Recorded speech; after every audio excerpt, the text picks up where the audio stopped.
Вони віддали своє життя, бо не хотіли миритися з тоталітарним режимом та комунізмом. У столиці Чехії розказали героїчні історії 5 українців, які вчинили акт самоспалення на знак протесту зі злочинним радянським режимом.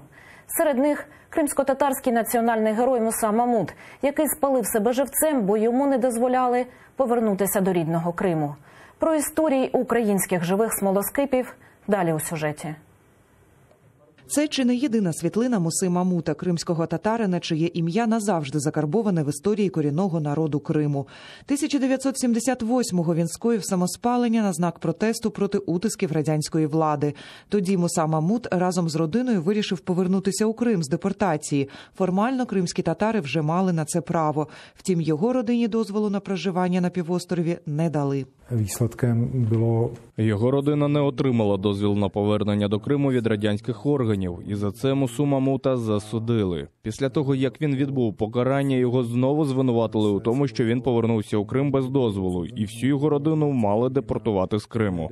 Вчинок самоспалення Мамута стався доволі спонтанно, коли міліція прийшла до нього додому, аби депортувати його сім'ю. Микола Дідик, Василь Макуха, Микола Береславський і Олекса Гірник.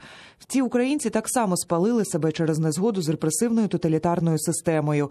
Вони виступали проти радянської окупації та русифікації України. Власне, випадки всіх цих 5 людей дуже схожі у тому, що комуністична система намагалася всіляко приховати сліди їхньої історії, щоб про них не дізналася громадськість. І тому всі ці випадки і досі залишаються маловідомими і малодослідженими, і про них дуже мало знають в самій Україні, і ще менше про них знають за кордоном. Про чеха Яна Палаха, який спалив себе на знак протесту проти радянської окупації, на його батьківщині знають і діти, і дорослі. Тож історії українців теж треба досліджувати та популяризувати, вважають діаспоряни. Це частина нашої історії, це особистості з нашої історії. Я думаю, що якщо про них знають в Чехії, то чому ми, як українці, не знали про них? Такі лекції та просвітницькі заходи українці, які живуть в Чехії, обіцяють проводити і надалі. Ріана Алієва, Дмитро Суспільний, з Праги для Заман, АТР.